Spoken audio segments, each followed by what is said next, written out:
Wow. I've been up here a lot. I've never seen a crowd like this. I think we need a ballroom, and that's happening. It's going to be a beautiful ballroom. This is really a lot of people, most I've ever seen in this room. And we're here for a very serious purpose, very serious purpose. Something's out of control, but we're going to put it in control very quickly like we did on the southern border. I'm announcing a historic action to rescue our nation's capital from crime, bloodshed, bedlam, and squalor, and worse. This is Liberation Day in D.C., and we're going to take our capital back. We're taking it back. Under the authorities vested in me as the President of the United States, I'm officially invoking Section 740 of the District of Columbia Home Rule Act. You know what that is? And placing the D.C. Metropolitan Police Department under direct federal control, and you'll be meeting the people that will be directly involved with that. Very good people, but they're tough, and they know what's happening, and they've done it before. In addition, I'm deploying the National Guard to help reestablish law, order, and public safety in Washington, D.C., and they're going to be allowed to do their job properly. And you people are victims of it, too. You know, you're reporters, and I understand a lot of you tend to be on the liberal side, but you don't want to get mugged and raped and shot and killed. And you all know people and friends of yours that happened. And so you can be anything you want, but you want to have safety in the streets. You want to be able to leave your apartment or your house where you live and feel safe and go into a store to buy a newspaper or buy something. And you don't have that now. The murder rate in Washington today is higher than that of Bogota, Colombia, Mexico City, some of the places that you hear about as being the worst places on earth, much higher. This is much higher. The number of car thefts has doubled over the past 5 years, and the number of carjackings has more than tripled.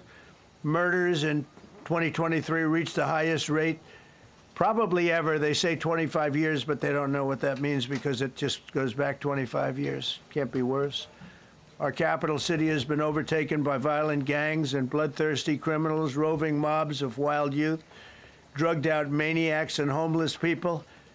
And we're not going to let it happen anymore. We're not going to take it. Just like we did on our southern border. Nobody comes through our southern border anymore. 3 months in a row, we had zero. I don't know if that's right, but the people that do the work, it's a very liberal group of people, actually, and they actually said zero for the last 3 months. Nobody thought a thing like that was possible. And, you know, when you take a look at numbers, I just saw some charts. These are different cities throughout the world. Red is, okay, the red is a place called Washington, D.C. Look at these. Baghdad we doubled up on Baghdad. Panama City, Brasilia, San Jose, Costa Rica, Bogota, Colombia, heavy drugs. Mexico City, I mentioned, Lima, Peru, all double and triple what they are. So do you want to live in places like that? I don't think so. I don't think so. And I think the people in this room, if you wrote correctly, you'd see, look at the kind of numbers we have. D.C., 41 per 100,000, number one that we can find anywhere in the world. Other cities are pretty bad, but they're not as bad as that. Is that where you want to live? The reporters of the world? Juvenile offenders and crimes against persons, as they say. It's getting worse. Not getting better, it's getting worse. And we had a recent indication. There was a story about a man who was just left. He quit because he was asked to do phony numbers on crime. And we're going to look into that. I think Pam is going to be looking into that. But he was asked by the city, I guess, that we don't want to show the real numbers. Let me do numbers so it looks like it's going down. Not going down. And under Biden, it was a disaster. And nobody did anything about it. We're going to do things about it like you wouldn't believe. Every American has a constitutional right to be able to access and petition their government in safety, and countless federal officials and employees likewise have the right to carry out their jobs in peace without being shot. As you know, I lost a very good person a while ago, was shot waiting for his wife. He was in the car. They robbed his car. They shot him. They killed him like it was nothing to it. She was walking to the car. It's a horror show. This issue directly impacts the functioning of the federal government and is a threat to America. Really, it's a threat to our country. We have other cities also that are bad, very bad. You look at Chicago, how bad it is. You look at Los Angeles, how bad it is. We have other cities that are very bad. New York has a problem. And then you have, of course, Baltimore and Oakland. We don't even mention that anymore. They're so far gone. We're not going to let it happen. We're not going to lose our cities over this. And this will go further. We're starting very strongly with D.C., and we're going to clean it up real quick, very quickly, as they say. Days ago, a former member of the DOJ staff was savagely beaten by a band of roving thugs after defending a young woman from an attempted carjacking. He was left dripping in blood. He thought he was dead, with a broken nose and concussion. Can't believe that he's alive. He can't believe it. In June, a 21-year-old congressional intern was tragically killed after being hit by a stray bullet in a drive-by shooting. A former Trump administration official named Mike Gill, fantastic person, was murdered last year in cold blood in a carjacking blocks away from the White House. We all knew him. Great person. Waiting for his wife as she was walking to the car. A Democrat congressman was also carjacked at gunpoint not far from the Capitol. And in 2023, an aide to Senator Rand Paul was stabbed in the chest and head by a demented lunatic as he walked down the street, just absolutely for no reason. Horrifically, last July 4th weekend, a 3-year-old girl was shot in the head and killed while sitting in a car near the Capitol. It's becoming a situation of complete and total lawlessness. And we're getting rid of the slums, too. We have slums here. We're getting rid of them. I know it's not politically correct. You'll say, oh, so terrible. No, we're getting rid of the slums where they live. Caravans of mass youth rampage through city streets at all times of the day. There are ATVs, motorbikes. They travel pretty well. Entire neighborhoods are now under emergency curfews. Just this past weekend, gunfire went through, and you saw that, the Navy Yard. I saw it this morning. They saw that they fought back against law. See, they fight back until you knock the hell out of them, because it's the only language they understand. But they fought back against law enforcement last night. And they're not going to be fighting back long, because I've instructed them and told them whatever happens, you know, they love to spit in the face of the police as the police are standing up there in uniform. They're standing and they're screaming at them an inch away from their face. And then they start spitting in their face. And I said, you tell them, you spit and we hit. And they can hit real hard. It's a disgusting thing. I've watched that for years, for 3-4 years. I've watched them. The police are standing, and they're told, don't do anything under any search. So and you can see they want to get at it. And they're standing there, and people are spitting in their face, and they're not allowed to do anything. But now they are allowed to do whatever the hell they want. This dire public safety crisis stems directly from the abject failures of the city's local leadership. The radical left city council adopted no cash bail. By the way, every place in the country where you have no cash bail is a disaster. That's what started the problem in New York, and they don't change it. They don't want to change it. That's what started it in Chicago. I mean, bad politicians started it, bad leadership started it, but that was the one thing that's central, no cash bail. Somebody murders somebody and they're out on no cash bail before the day is out.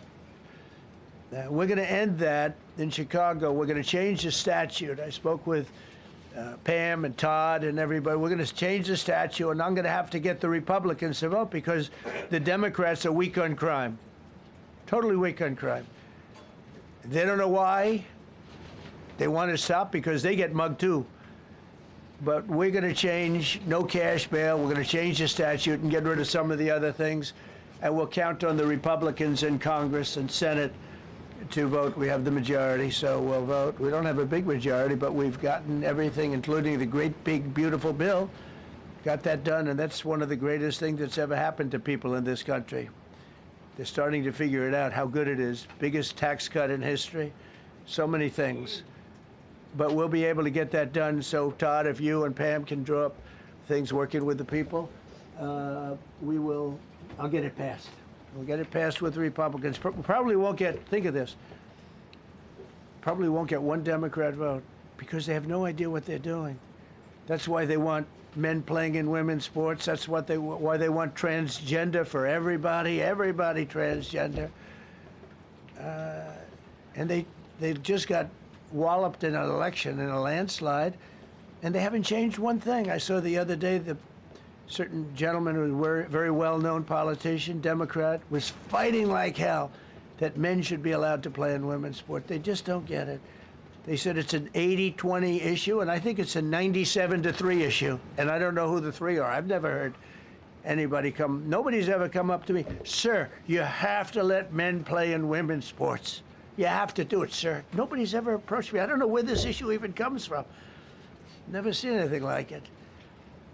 But they turned our nation's capital into a sanctuary jurisdiction. That's the other thing. We have to get rid of sanctuary cities as quickly as possible. We're going to do it, too. We have to. Because it's sanctuary for criminals.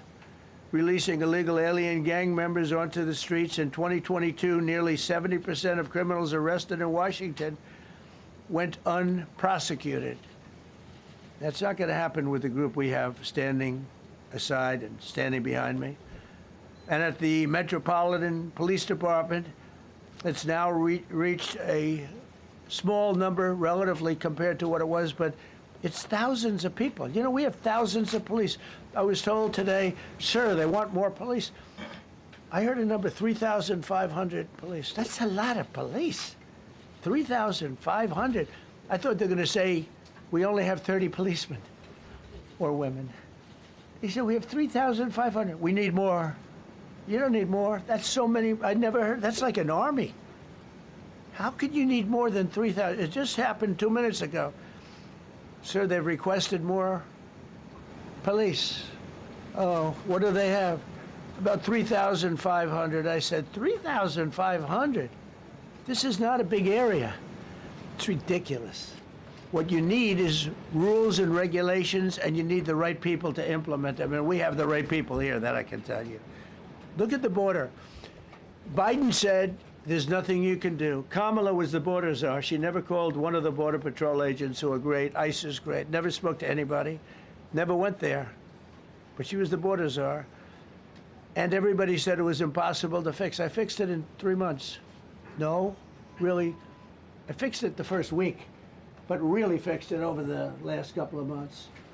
And I mean, literally to a point where, as I said, 0 illegals entering our country in the last 90 days.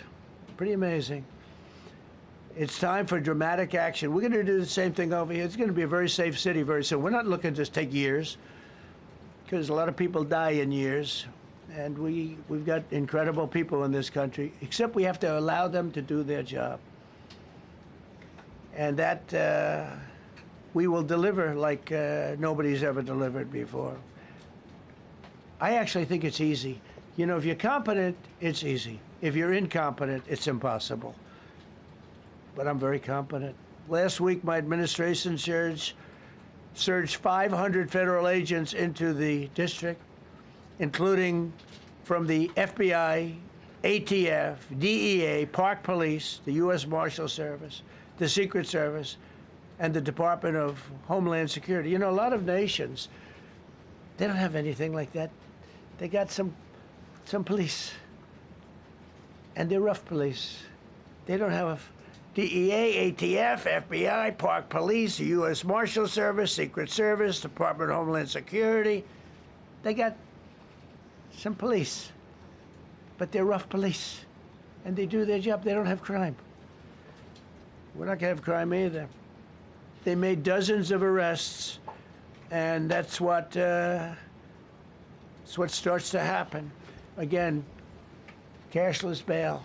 Watch what we do with that. Today, we're formally declaring a public safety emergency. This is an emergency. This is a tragic emergency. And it's embarrassing for me to be up here. You know, I'm going to see Putin. I'm going to Russia on Friday. I don't like being up here talking about how unsafe and how dirty and disgusting this once beautiful capital was, with graffiti all over the walls. It's another part of it, by the way, because we're talking about safety, but we're also talking about beautification. We have the most beautiful, potentially, capital in the world. We always had. But people come from Iowa, they come from Indiana, they come and then they get mugged. Not going to happen. Keep coming, because by the time you get your trip set, it's going to be safe again, and it's going to be clean very quickly. We're going to replace the medians that are falling down all over the roads. We're going to replace the potholes. We're going to put a nice new coat of asphalt over the top. No, we don't have to rip the road out and spend 7 years building a new road because they cut everything. Because some designers said, well, we need a 1/4 of an inch more turn for safety reasons. No, we're going to do it right. We're going to get it done quickly. So today we're declaring public safety emergency in the District of Columbia, and Attorney General Pam Bondi, who's fantastic, is taking command of the Metropolitan Police Department as of this moment. And I'll be making the appropriate notifications to Congress and to the mayor, our new DEA administrator, who's one of the top in the country. He better be Terry. If you're not, I'm going to get rid of you so fast. Terry Cole. Terry, thanks. Very good. We just got him, most highly recommended person. And you'll be designated as the interim federal commissioner of the Metropolitan Police Department, okay? And you run them tough. They're good. You have a lot of good people. You have people that shouldn't be there. You also have people that shouldn't be there. They got in there because of woke. But you have a lot of great police, and those people are the ones that want to help you. This city will no longer be a sanctuary for illegal alien criminals.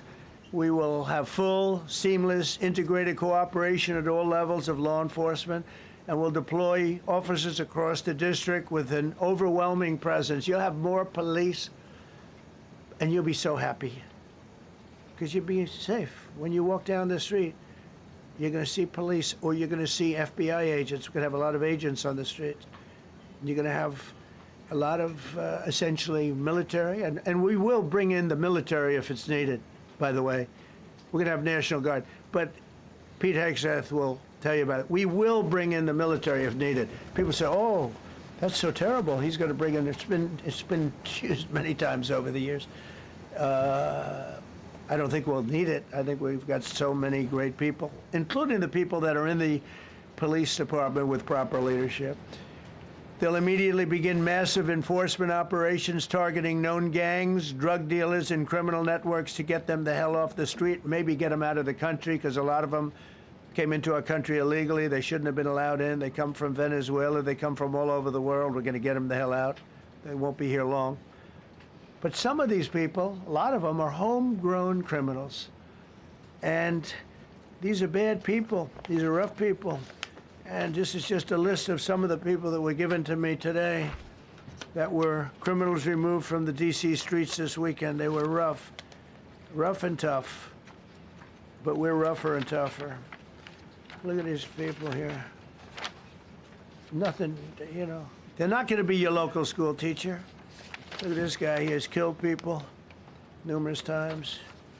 They're not going to be an asset. They will never be an asset to society. I don't care. I know we all want to say, oh, they're going to be rehabbed. It's not going to be rehabbed. I'm going to ask Doug Burgum to come up and say a couple of words because he's in charge, as you know. He's Interior, but he's in charge of the U.S. Park Police. And I've heard so many great things about the Park Police. They're proud of it. They've been there for a long time. Their families oftentimes grow into the roles. They love the country. They love this area. So, Doug, could you say a few words, please? Thank you, Mr. President. On behalf of the U.S. Park Police, this is the oldest federal police force in the nation. They were formed in 1791 by none other than President George Washington. They've got the awesome responsibility of protecting our nation's most sacred monuments. The National Mall, Washington Monument, Jefferson Memorial, Lincoln Memorial, Statue of Liberty, and out west, the Presidio and the Golden Gate area. These folks have tens of millions of visitors a year, the kind of people that President Trump's talking about, that come from around the country and around the world to see our sacred and learn about our history and our sacred monuments. They've been doing a fantastic job, but they are so pleased, the rank and file, that President Trump is now allowing them to enforce the law. As those of you that live in the city may know, that the circles and the triangle parks that are spread throughout D.C. are actually federal park property. So the U.S. Park Police also have responsibility for that. These became littered with homeless camps under the Biden administration. All of you saw that. Since President Trump's executive order on March 27th, making D.C. safe and beautiful again, the U.S. Park Police have removed over 70 homeless camps. And President Trump also talked about beautification. They're stopping and enforcing the laws against graffiti on our monuments. They've removed over 80 specific attacks against our history with graffiti on our monuments. So they continue to do a great job, whether it's in their vehicles, on foot, or on the mounted police that you see around the National Mall. And President Trump, they thank you. The rank and file is so happy to be enforcing the law again. Thank you for your leadership, and they're excited about the announcement you're making today. Thank you. Very good. Great job you're doing. Thank you very much. Pete, could you say something about the military, if you would? Well, Mr. President, it's an honor to be here. And at your direction this morning, we've mobilized the D.C. National Guard. It'll be operationalized by the Secretary of the Army, Dan Driscoll, through the D.C. Guard. You will see them flowing into the streets of Washington in the coming week. At your direction as well, sir, there are other units we are prepared to bring in. Other National Guard units, other specialized units. They will be strong, they will be tough, and they will stand with their law enforcement partners. This is nothing new for DOD.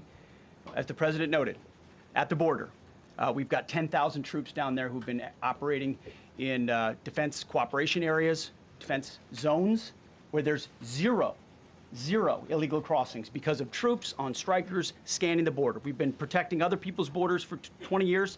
It's about time we protect our own, and we're working with ICE and CBP. In Los Angeles, we did the same thing, working with the California National Guard, working with ICE officers. ICE officers deserve to do their job and not be attacked. We will work alongside all D.C. police and federal law enforcement to ensure this city is safe, this city is beautiful. And as I always say about President Trump to the troops, he has their back. And my message to the National Guard and federal law enforcement in Washington is, we have your back as well. Be tough, be strong, we're right behind you. Thank you, Mr. President. I'm going to ask Pam, because she's now, as you heard me say, she's really in charge of a lot of what we're talking about. She's done an incredible job. People are going to start to see the fruits of her labor. And Pam, maybe you could say a few words about what we're talking about here. Sure, President.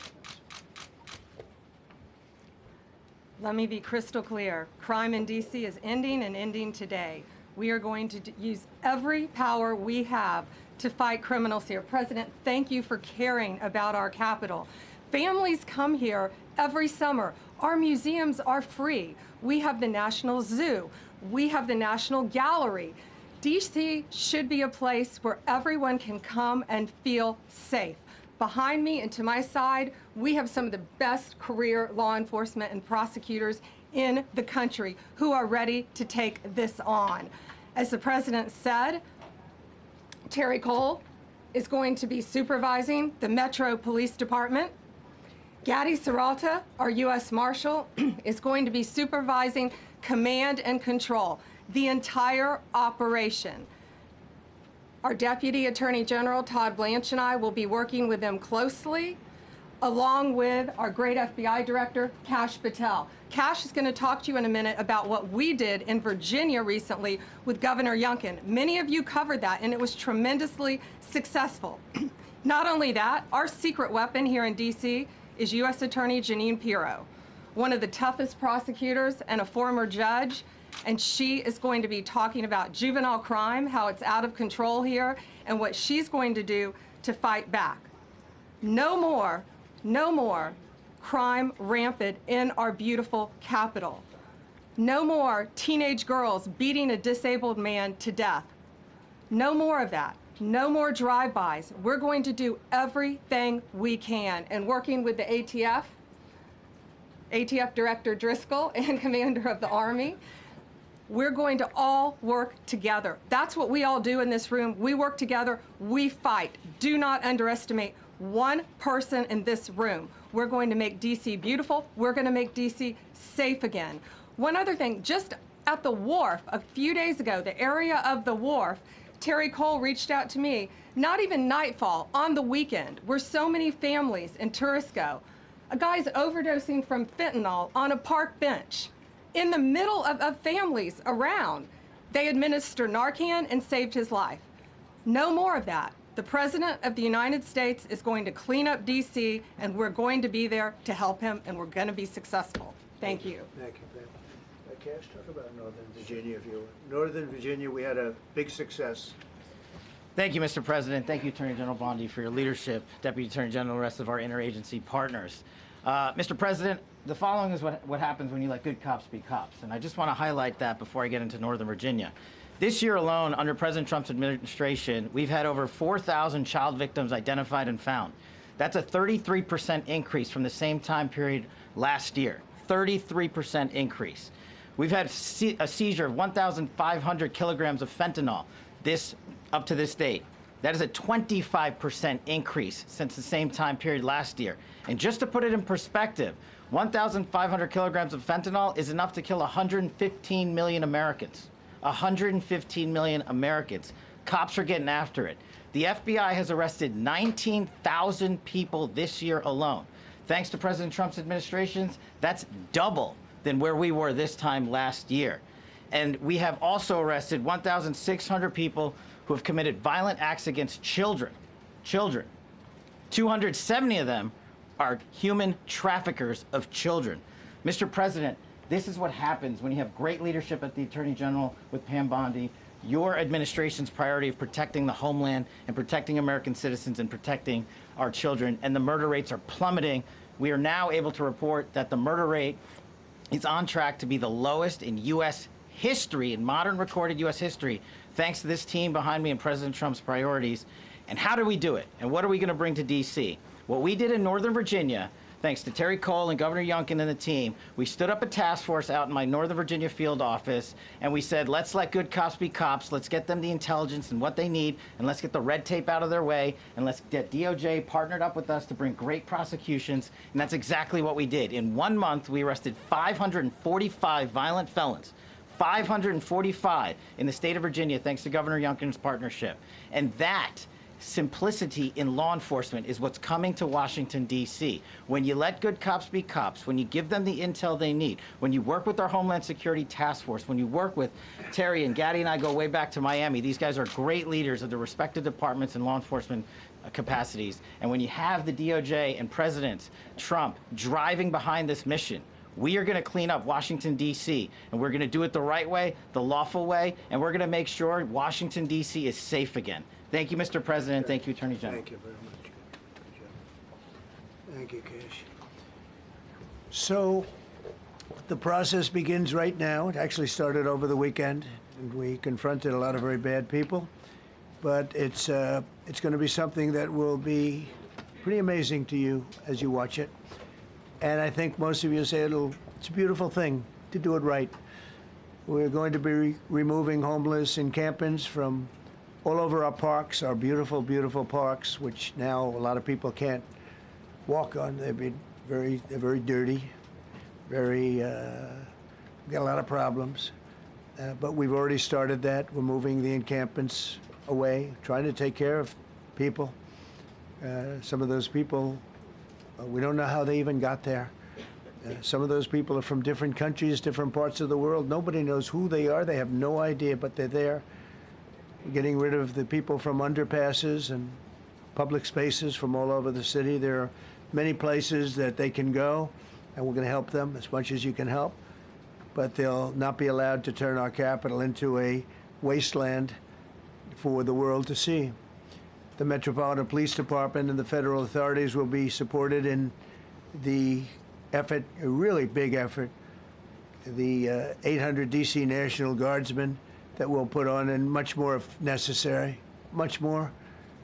You remember I said, I offered 10,000 once. Remember I said to a certain person, a person who I thought always was highly overrated, not very competent, but I said, if you need them, we'll give you 10,000 of the military or the National Guard. They turned me down. But if necessary, we're going to move service members directly to joining the Guardsmen, and that'll take place very rapidly, and that'll be done in conjunction with Pam and with Pete and everybody else. Washington, D.C. should be one of the safest, cleanest, and most beautiful cities anywhere in the world, and we're going to make it that. We're going to make it safe. We're going to make it smart. We're going to make it beautiful, so beautiful. Some of the buildings, we're going to add to it. You see what we've done at the White House. White House is a whole different building. I do that in my part-time because it's a natural instinct as a real estate person. I was very good at that, and I was very good at fixing things up. I like fixing things up. You see what's happening. The marble floors are being reinstalled, renovated, fixed. The whole place is becoming very beautiful. We're going to be adding a magnificent ballroom, most beautiful ballroom, I think, anywhere. We need it. I would have certainly loved to have had it today. I think we would have filled it up. A lot of you are standing outside, can't get in this room. I have never seen the room like this, which tells me that you want to talk about, I mean, this was a D.C. news conference. It tells me that you want to talk about crime in D.C. and beautification of D.C., but I'm going to put that's easy. And I think, frankly, fixing the crime with the pros, fixing the crime is easy, too. A person who I've known for a long time, and she's been incredible. She was a fantastic, one of the best ever district attorneys in New York. She was in Westchester, and she became a judge, very successful judge. And then she went into show business because she was such a good DA and such a good judge, tough judge, but fair, always fair. Nobody ever complained about that, but she was tough. And because of that and her reputation, she went into show business. So a lot of people don't, they think of Janine as show business. Actually, showbiz was not her thing. And she did great. She was on, along with a couple of other of my friends, on the #1 show. And she did great, but this is what she loves doing. This is really her baby. What she's going to do is going to be incredible. And I'd like to speak for just a few seconds on what she has in mind, what she wants to do. We're going to be appointing some judges. We have some open spots, and we're going to take people, because the judges are letting killers out. They just say, go, that's okay, don't worry about it. So we're putting some, Pam recommended, Todd recommended, some judges that are great. Janine recommended. Janine's given me 3 great candidates already. We have about 10 open spots, so we could probably create some more. We need them.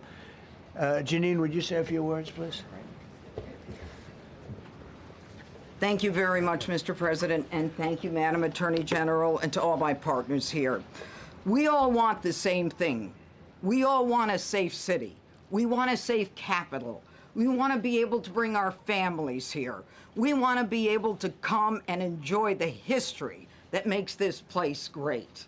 And unfortunately, we are not in that position right now. And Mr. President, I want to thank you for taking the step that we need right now to make criminals understand that they are not going to get away with it anymore. And I'm not going to stand here and go over and over the cases. But what I can tell you is this.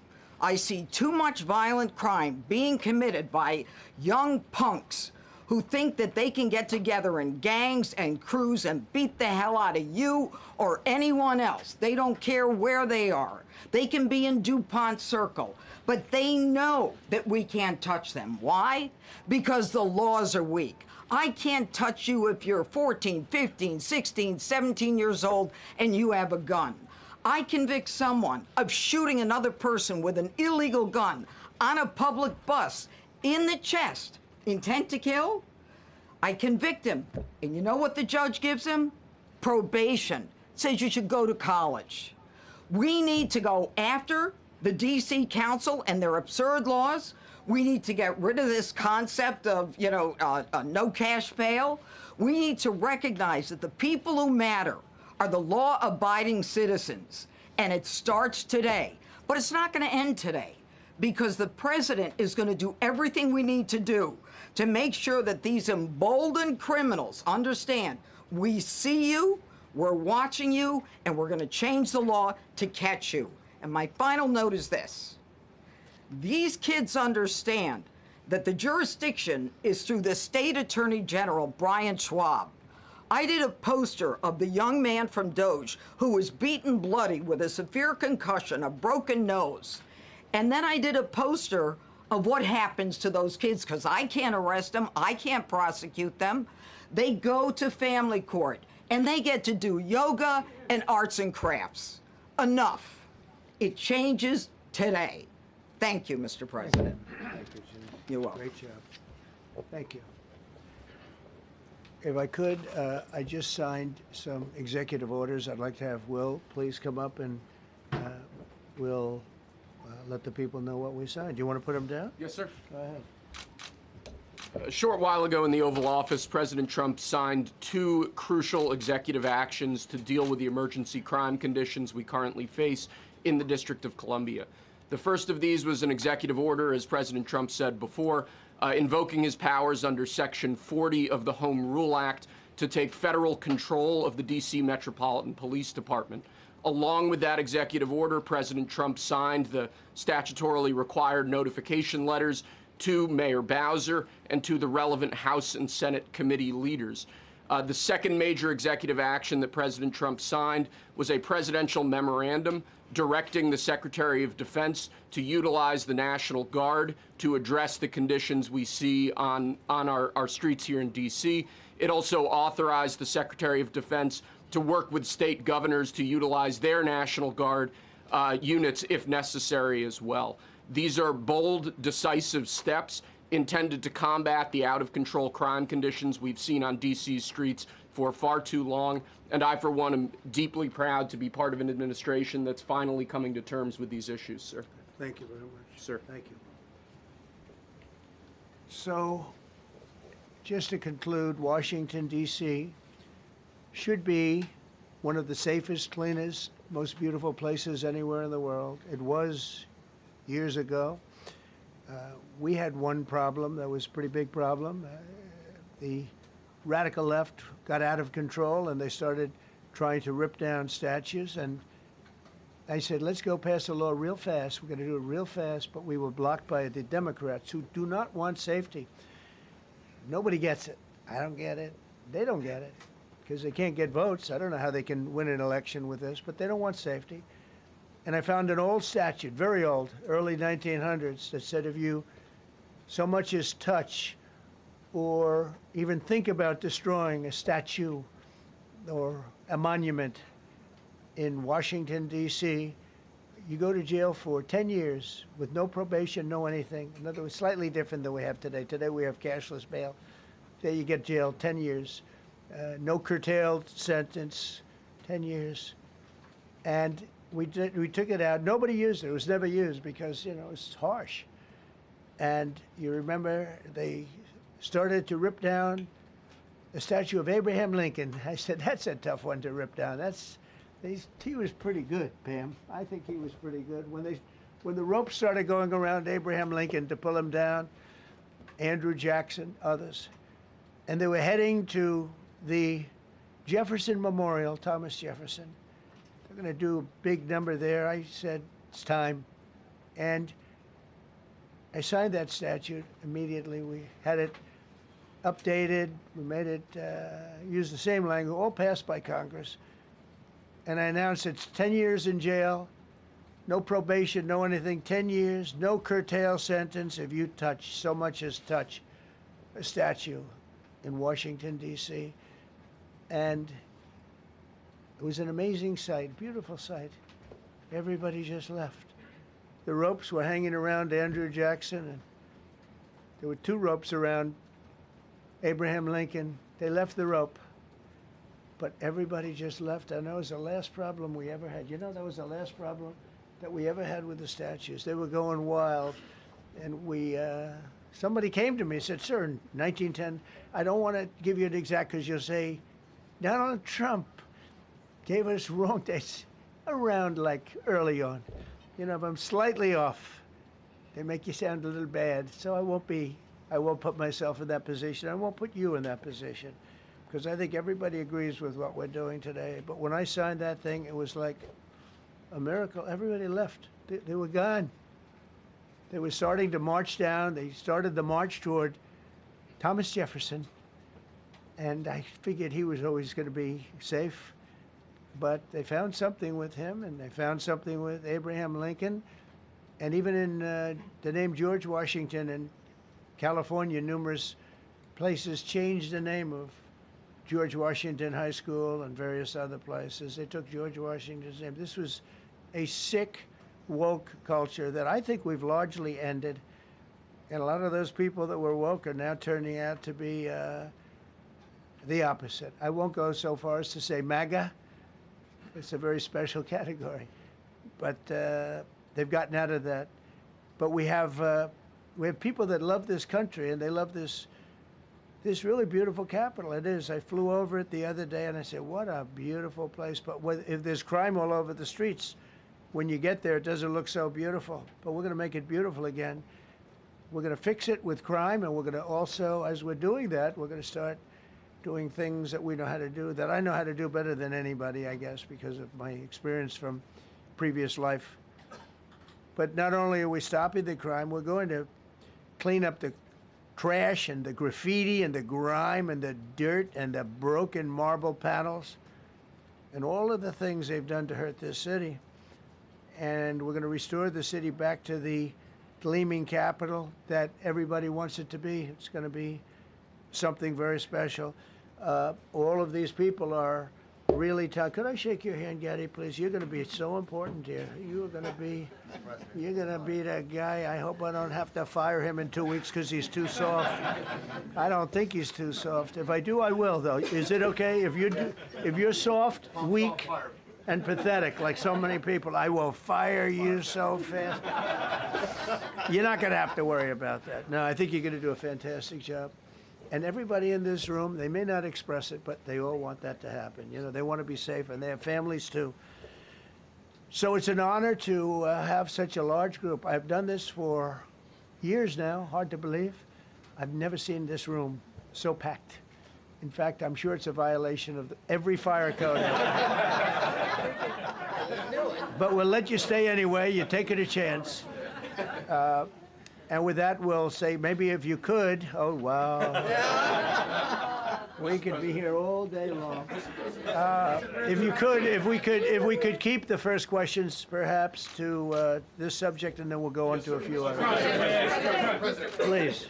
Mr. President, thank you so much. Can you talk about how personal of an issue this is? You talked about flying over the Washington Monument and seeing the pride of what D.C. is, and do you believe that the status of the city, the cleanliness, the way that crime is low, is a direct reflection on how the country is run? Yeah, I do. I think the Capitol, look, everyone comes here. They're all coming. All the leaders, they're all wanting to come.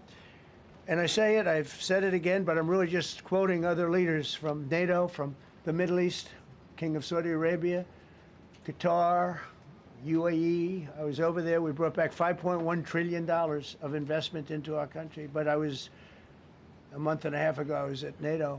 We had a great thing. They agreed to put up 5% instead of 2%. 2% they didn't pay, 5% is already paid.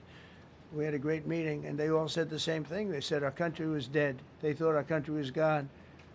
1 year ago, they said your country was dead. And now you have the hottest country anywhere in the world. We do. We have the hottest country in the world right now. The tariffs have helped. It's given us not only the money, it's billions, trillions of dollars of money, but it gives us great power over enemies. We solved 5 wars with Pakistan and India. We just solved one. Azerbaijan and, as you know, and Armenia. War was raging for 37 years. And the 2 leaders got up and they said, we never thought this would be solved. Russia tried to solve it. They all tried to solve it. It was a very tough situation, but we got it done and got it done. And I said to the 2 men, I said, are you guys friends? And they had a hard time. You know, they've been killing each other for 37 years, right? One was there 5 years, one was there for 22 years. He said, my whole life I've been fighting this war. and you got it solved. But we did many of those. We did in the Congo and Rwanda. That's been going on for 30 years. 8 to 9 million people killed that they know of, but it was raging, and we got that solved. We got a lot of them done. It's a great honor. But you want to have, when they come, the leaders come to our country to sign documents that the war is over or whatever, or for other reasons. They come for trade. And you want them to come through so beautifully. You ride down those roads, everything should be perfect. You shouldn't have medians falling down into the roadway. Median, you know, the metal things that are always, somebody had a great lobbyist, because I've never seen them look good. I've been looking at those things with the little, right? They're always broken and bad, but here they're really bad. And we're going to either put new or fix it, and it's not expensive. It's not really expensive. And we're going to fix our roads a little bit. We're going to clean up our sidewalks. You have countries where every Saturday, the people go out and they wash their sidewalks in front of their stores or their houses. They scrub their sidewalks. So we aren't quite at that level yet. I don't think, Gaddy, we're not quite there yet, but maybe we will. They go out and they scrub. I think it's so beautiful to hear that and to see those stories. But we're going to make it clean. But just to finish with your question, it's a very, very strong reflection of our country. And when they see a bad city, you know, my father always used to tell me, I had a wonderful father, very smart, and he used to say, son, when you walk into a restaurant and you see a dirty front door, don't go in, because if the front door is dirty, the kitchen's dirty also. Same thing with the Capitol. If our Capitol's dirty, our whole country is dirty, and they don't respect us. So it's a very good question, actually. Mr. President, sorry. Question for you on the specific issue. Do you expect more cities to follow DC's path if this goes through? So the idea is that Chicago, LA, San Francisco, would they expect similar action what we've seen in DC? And the other question, sir, there's reporting that the administration is going to reclassify marijuana. Would that send mixed messages that if marijuana is okay, some drugs are okay, but we're trying to clean up crime? How do they go hand in hand? We're only looking at that. That's early, but you know, somebody reported it, which is fine. We're looking at it. Some people like it. Some people hate it. Some people hate the whole concept of marijuana, because if it does bad for the children, it does bad for people that are older than children. But we're looking at reclassification, and we'll make a determination over the next, I would say, over the next few weeks. And that determination hopefully will be the right one. It's a very complicated subject, you know, the subject of marijuana. I've heard great things having to do with medical, and I've had bad things having to do with just about everything else. But medical and, you know, for pain and various things, I've heard some pretty good things, but for other things, I've heard some pretty bad things. The other part of your question, I mean, we're just going to see what happens with it all. You're going to have, we're going to have a tremendous success in what we're doing. Other cities are hopefully watching this. They're all watching, just like everyone's watching here. They're all watching, and maybe they'll clean up, and maybe they'll do this and get rid of the cashless bail thing and all of the things that caused the problem. I mean, if you go back, this whole thing with cashless bail is a disaster. So many problems came that we never had before. So they're watching us today, and if they don't learn their lesson, if they haven't studied us properly, because we're going to be very successful. I have zero doubt about that. It's going to be. It's a question of will it be really fast, like the border. You know, everyone said, they used to say, Biden used to say, I need legislation. I didn't get any legislation. I called up our people, and we did a great job. Tom Homan was great. As you know, our secretary did a great job. They did a great job. There's no games. They didn't play games. And we're going to have the same thing here. But then I'm going to look at New York in a little while. Let's do this. Let's do this together. Let's see. It's going to go pretty quickly. And if we need to, we're going to do the same thing in Chicago, which is a disaster. We have a mayor there who's totally incompetent. He's an incompetent man. And we have an incompetent governor there. Pritzker's an incompetent. His family threw him out of the business, and he ran for governor. And now I understand he wants to be president. but I noticed he lost a little weight, so maybe he has a chance. You know, you never know what happens. But Pritzker's a gross incompetent guy, thrown out of the family business. But when I look at Chicago and I look at L.A., if we didn't go to L.A. 3 months ago, L.A. would be burning like the part that didn't burn. If he would have allowed the water to come down, which I told him about in my first term, I said, you're going to have problems, let it come down. We actually sent in our military to have the water come down into L.A. They still didn't want it to come down after the fires. But that was it. We have it coming down. But hopefully L.A. is watching. That mayor also. The city's burning. They lost like 25,000 homes. I went there the day after the fire. You were there. And I saw people standing in front of a burned down home. It was, their homes were incinerated. They weren't like, even the steel was literally, it was all warped and literally disintegrated because of the winds and the flame and the whole thing, like a blowtorch. They were standing on this beautiful day, maybe a couple of days after. We gave it a little time because what they had suffered. Almost 25,000 homes. And you see what's happening now. They didn't give their permits. I went to a town hall meeting. I said, we're going to get you the federal permits, which are much harder. Almost immediately, Lee Zeldin is a star. He did an incredible job. They have all their federal permits.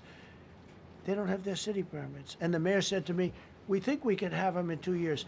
I was walking down the street, and I met with firemen and police. And I was saying hello to many people that were standing in front of their homes with yellow tape. You can't go in. You can't go onto the lot. And those people wanted to start rebuilding their homes then and there. And the mayor said, we should be able to get them the permits within 2 years. I said, that's a shame. 2 years? Are you kidding? I'm going to get them the federal permit like almost immediately. 2 years. And she roared back, well, maybe 1 year. The place was booing her out of the place. They don't have their permits to build their homes. And now they're talking about putting, this is among the most beautiful areas was in the country. Now they're talking about putting low-income housing there. Can you believe this? I love low-income housing. I made money with low-income housing. I built low-income housing. I know more about low-income housing and luxury housing. I know about everything real estate.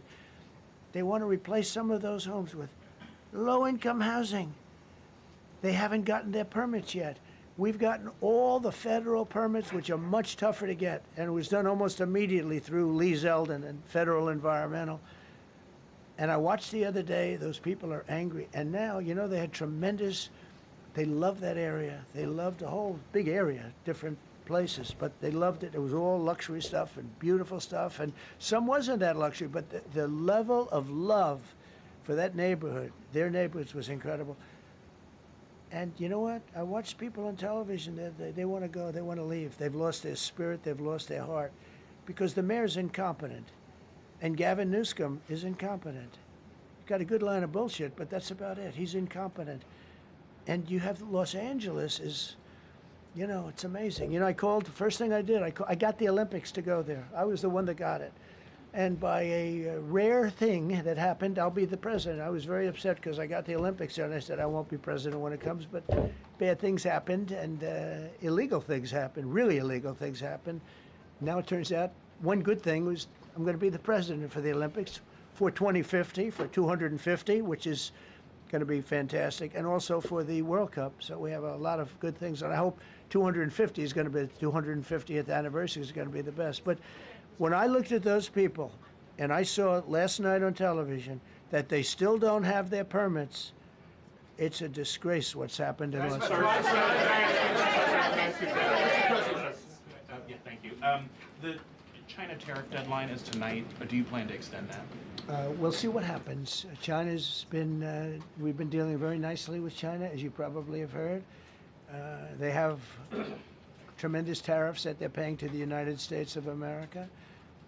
And we'll see what happens. They've been dealing quite nicely. The relationship is very good with President Xi and myself. President, you mentioned your upcoming meeting with President Putin. Can Yeah. you tell us what you hope to get out of that and whether you'll consider inviting President Zelensky to join? So you have to understand, this is a war that should have never happened. This is a war that wouldn't have happened if I were president. It would have never happened. It was the apple of his eye. I got along very well with President Putin. But if you look, under President Bush, they took a lot of territory. Under President Obama, they took a lot of territory. Under Biden, they essentially took the whole thing. You know, it's just a question of time. Under Trump, you know what they took? Nothing, nothing. I was the one that said, you can't build your pipeline. That was half built. I came in, I stopped the pipeline. It's called Nord Stream 2. Nobody knows that, you know. Nobody ever heard of Nord Stream 2. You might have not even heard it. Biggest pipeline in the world. I stopped it. I was not a friend of Russia, but I got along well with Putin. It's always good to get along with other countries if possible, but that doesn't mean you roll over like Biden did. Biden came in and he immediately approved the pipeline. I couldn't believe it. Then they say Trump wasn't tough on Russia. I wasn't tough. I was the toughest. Putin said, if you're not tough, I would hate like hell to see you visit. I stopped the biggest economic development job, the biggest job that Russia had ever built. I stopped it. It was dead. And this low IQ president came in and he let them build a pipeline and supply oil and gas all over Europe, you know? So this is really a feel-out meeting a little bit. And President Putin invited me to get involved. He wants to get involved. I believe he wants to get it over with. Now, I've said that a few times, and I've been disappointed because I'd have like a great call with him, and then missiles would be lobbed into Kiev or some other place, and you'd have 60 people laying on a road dying. I said, that's cold, but it's a violent war. 5,000 to 7,000 people a week are dying. And you know, there's nobody from here. They're all Russian and Ukrainian people, and some people from the cities, much smaller number, but still, those missiles do damage and they kill a lot of people, but mostly soldiers. And they're young soldiers, although in the case of Ukraine, they're getting much older. They're drafting 60-year-olds now. It's a terrible thing to witness, and I think I have an obligation. Look, this is Joe Biden's war. This is not my war. I made a deal with NATO a month ago. You covered it very accurately, actually. We don't pay anything anymore. You know, we're not paying anything. They are buying things from us, and NATO is paying us. I got it raised from 2% of GDP to 5%. And they're paying us for everything that we send. We're not paying. But Biden approved $350 billion. Europe has spent $100 billion. The money that's been spent and the death is incredible. It's the worst thing that's happened, by far the worst that's happened since World War II. So I'm going in to speak to Vladimir Putin. And I'm going to be telling him, you got to end this war. You got to end it. And he wasn't going to mess with me. This war would have never happened. You know, we had a discussion about it one time, and we never had that discussion again. Would have never happened. And when the election was rigged, and then Biden took office, which was barely took office, the auto pen took office, bad things started happening. Bad things, stupid things were said. And it ended up in a war. And you know, and I don't believe this will happen anymore because I have that pretty well covered. This could end up in a third world war. This could have been a third world war. I don't think that's going to happen now. But I thought it was very respectful that the president of Russia is coming to our country as opposed to us going to his country or even a third-party place. But I think we'll have constructive conversations. Then after that meeting, immediately, maybe as I'm flying out, maybe as I'm leaving the room, I'll be calling the European leaders who I get along with very well. And, you know, I have a great relationship, I think, with all of them. And I get along with Zelensky, but, you know, I disagree with what he's done. Very, very severely disagree. This is a war that should have never happened, wouldn't have happened.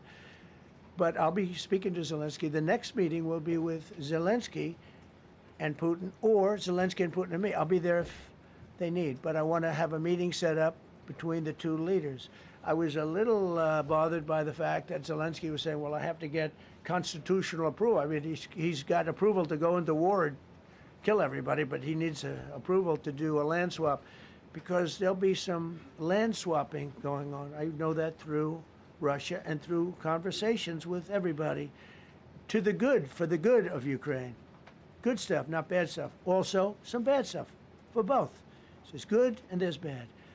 But it's very complex because you have lines that are very uneven. And there'll be some swapping. There'll be some changes in land, and the word that they will use is, they make changes. We're going to change the lines, the battle lines. Russia's occupied a big portion of Ukraine.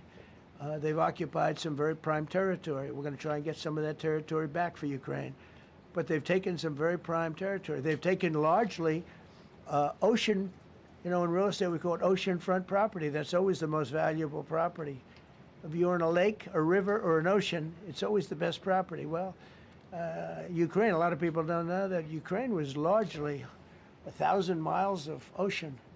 That's gone. Other than one small area, Odessa. It's a small area. There's just a little bit of water left.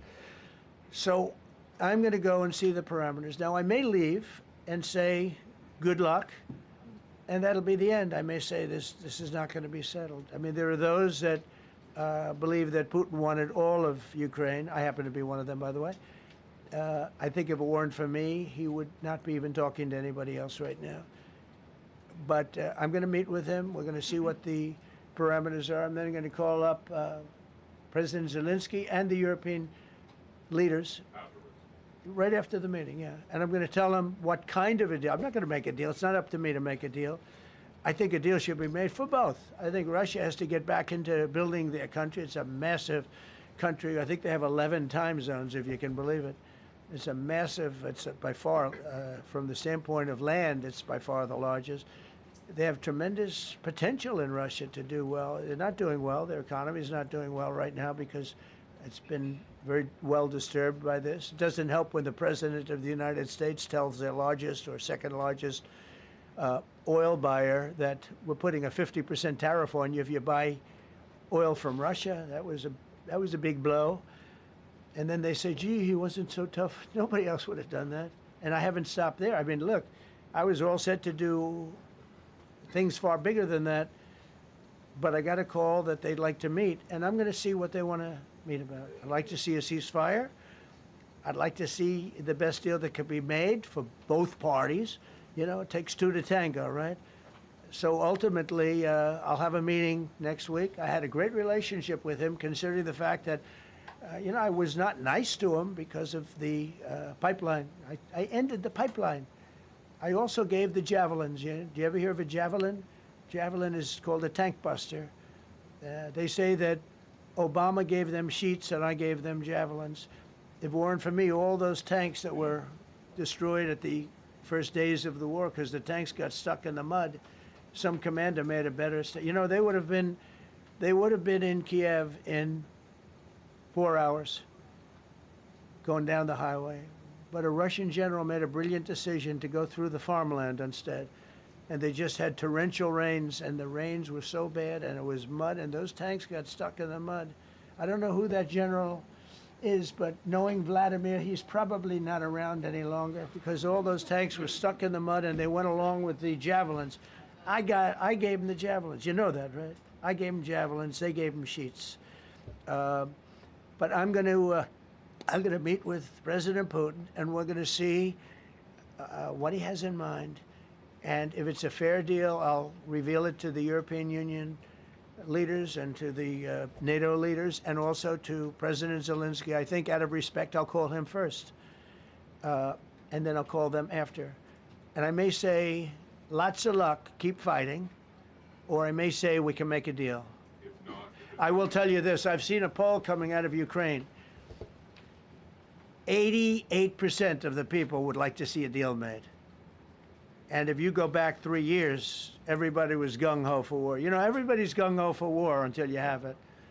It's an amazing thing. I had it with a couple of countries where I couldn't get a deal done with one particular country.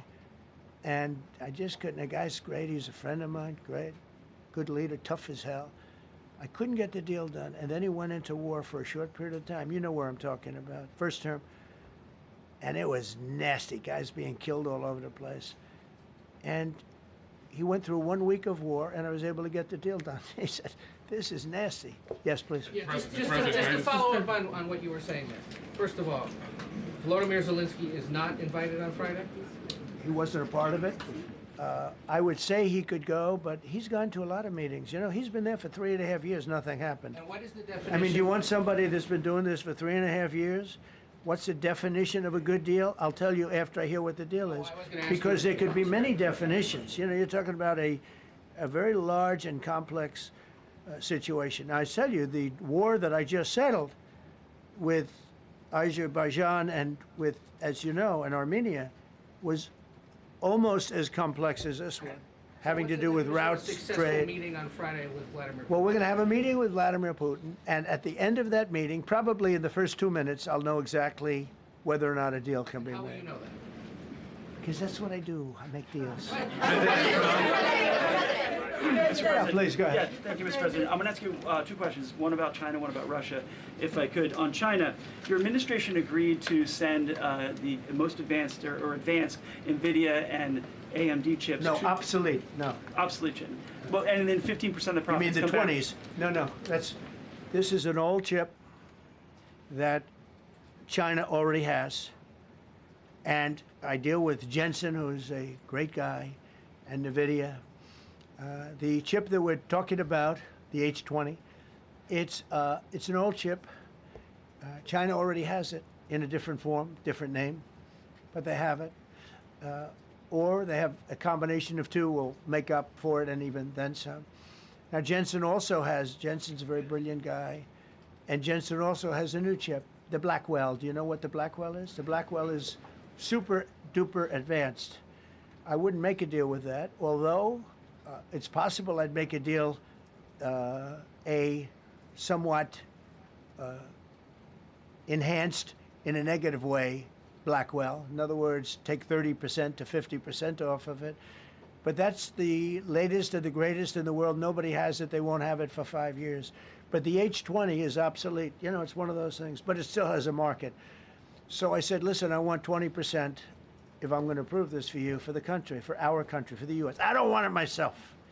You know, every time I say like 747, I want, yeah, for the Air Force. So I just wanted, so when I say I want 20, I want for the country. I only care about the country. I don't care about myself. And he said, would you make it 15? So we negotiated a little deal. So he's selling a essentially old chip that Huawei has a similar chip, a chip that does the same thing. And I said, good, if I'm going to give it to you, because they have a, they have a stopper, what we call a stopper, not allowed to do it. It's really known as a restrictive covenant. And I said, if I'm going to do that, I want you to pay us as a country something, because I'm giving you a release. I released them only from the H20. Now, on the Blackwell, I think he's coming to see me again about that. But that will be a unenhanced version of the big one. Like, I don't know if you know it, we will sometimes sell fighter jets to a country and we'll give them 20% less than we have. You know what I mean, right? That's the same. So on Russia, do you see a time, Mr. President, when there could be normal trade between the U.S. and Russia? Should your meeting go well, should there be peace? I do, yeah. Russia has a very valuable piece of land. If Vladimir Putin would go toward business instead of toward war, you know, it's a warring nation. That's what they do. They fight a lot of wars. A friend of mine said Russia's tough because they just keep on fighting. They beat Hitler, so did we. And they beat Napoleon. You know, they've been doing this for a long time. I asked a question to a very, very smart man that some people like and some people don't like. Viktor Orban, right? From Hungary, the head of Hungary. And he's in that same area and knows the two countries very well. I said, this was before Biden didn't do anything to get us out of it. He could have gotten us out of that. It would have never happened. I said, so can Russia be beaten by Ukraine? He looked at me like, what a stupid question. He said, Russia's a massive country, and they win their country, and they win their life through wars. They fight wars. That's what they do. He said, China beats you with trade. Russia beats you with war. That was a very interesting statement. China's not beating us with trade, not when I'm in charge. But they were beating Biden with trade, but they never beat us with trade. Don't forget, China had to pay $400 billion worth of tariffs when I was last time. That was last time. And if we didn't have COVID, all of this stuff we would be loaded. We're finding hundreds of billions of dollars of cash is pouring into our country now because of tariffs. And all we're doing is we're doing what they do to us. It's so beautiful to see it. They found last month, as you saw, $25 billion of excess cash flow. They're saying, where did it come from? I said, I'll tell you where it came from. It came from a place called tariffs, and we're doing very well. We're really doing well. But I expect to have a meeting with Putin that I think it'll be good, but it might be bad. And I'm here for one reason, to get rid of a war that somebody else started. Should have never happened. And if I could end it, great. Complex war, a lot of bad blood, But Zelensky's been there for 3.5 years. So if you put him in a room, now I will say this, ultimately I'm going to put the two of them in a room. I'll be there or I won't be there. And I think it'll get solved. Yeah, please be happy. Thank you, Mr. President. Excuse me, I'm going to suggest, because do you have any other questions on DC? Because I don't want them to be. Wait. These are incredible people. I don't want them to be standing up here on subjects. Does anybody have a question of them? And then you guys can leave. Okay, a question, Brian, go ahead. Thank you, Mr. President. All right. And by the way, this is only on DC, and then they're going to leave because it's unfair to have them stand up here all day long. I agree. Brian. I've got two questions for you. First, about DC. This is personal for me as well. Last year, I was robbed on the streets by one of these teenage thugs. Had a gun, got away with it. Let's talk about the effort that between law enforcement, prosecutors, and judges, because it's a recycling belt. Like, these kids go, they don't fear the police. They know it. If you talk about how we've got to get these judges and put these kids behind bars, right. Adult crimes deserve adult penalties. And my second question, I'll after you answer that, please. You want me to answer it? Whoever wants to take it. Okay. It's real. Do you want me to answer it? Go ahead. Here's the problem. Assuming that they're 17 years, older than 17 years old, I can get the case. If they're under 18 years of age, I can only get the case if it's murder, rob one, rape, even if they shoot a gun but don't kill you, I can't get it. So the law has to be changed. As the president said, cashless bail. That has to be changed. All right, then, even assuming I get the case, I get jurisdiction, I get a conviction, the D.C. Council has given the judges the ability to give probation on shootings. And so then it's up to them. All of these things, the Youth Rehabilitation Incarceration Reduction Act, and now they want to seal records. So if we work hard, we get a conviction, they want to wipe it out. So that needs all to be changed. Okay, Mr. Question. Pam, would you answer that also? Yeah, and just back to that topic, let's be clear though, we're going to charge them and we're going to track every single thing they do throughout every step of the court process and report back to you and let all of you know what's happening to them, because the people who are prosecuting them, the judges who are trying them, they also need to be held accountable. Mr. President, you also made a comment. This is the most people we've ever seen in this briefing. I've never seen ever, right? I've never seen any. Where's Caroline? Where's my superstar? Caroline. Is Caroline in the back? Where's Caroline? Come here, Caroline. Come here, Caroline. Come here. Is she doing a good job, by the way? Come here, Caroline. Is this the largest crowd that you've ever seen? This is definitely the most packed briefing, and I think all of you would agree. I think it's why we need to build a ballroom. Mr. President, I have a better idea. All right, Brian, go ahead. My question is this.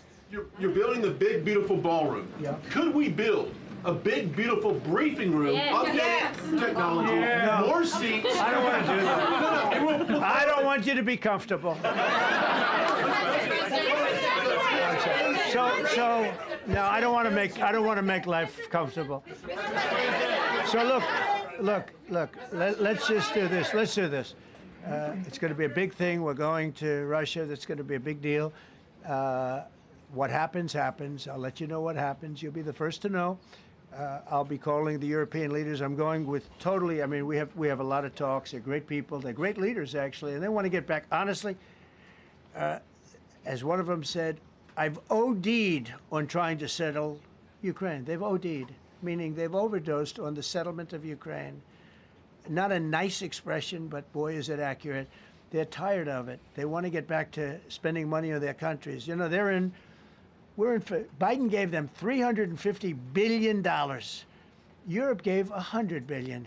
It should be much more than that. Shouldn't have been that kind of, they should have had equalization, but they didn't. But you know what? Still a lot of money. They want to get back to building their own countries. They really want it resolved.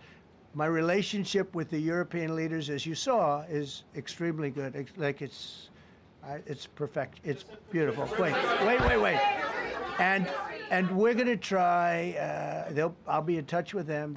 I have 5 of them call me. You think it's easy? There are a lot of European leaders, but they rely on me. Very much rely on me. If it wasn't for me, this thing would never get solved until the last person breathing is dead. Would you talk to them before? Mr. President. Yeah, I did. I'm talking to them right now. So I'm talking to the European leaders. I'll be talking to President Zelensky. I'm going to get everybody's ideas. I go into that thing fully loaded right up there, and we're going to see what happens. Now, I think one of 2 things is going to happen. It's going to be a good meeting, and we'll go a step further. We'll get it done. I'd like to see a ceasefire very, very quickly. Very quick. I'd like to see it immediately, but I'd like to see it very quickly. And we're going to be dealing with the European leaders, and we're going to be dealing with President Zelensky, and hopefully we're going to have a great success. As far as this, what we did today, and I think you were here for D.C. more so than even Russia, because Russia will be, you know, we have a couple of days to go. But the Russia is going to be very interesting. But to me, what is very exciting, and we're going to take back our capital. We're going to make it beautiful again, but we're going to make it, more importantly, safe again. It's going to be so safe. It's going to be a model. And then we'll look at other cities also. But other cities are studying what we're doing. And you have some capable people in other cities. They can do it too. But we have a great group of professionals. We're going to have a safe, beautiful capital, and it's going to happen very quickly. Thank you all. Thank you all very much. Will the Justice Department appeal the Epstein decision today, Mr. President? How long will the takeover of DC police last?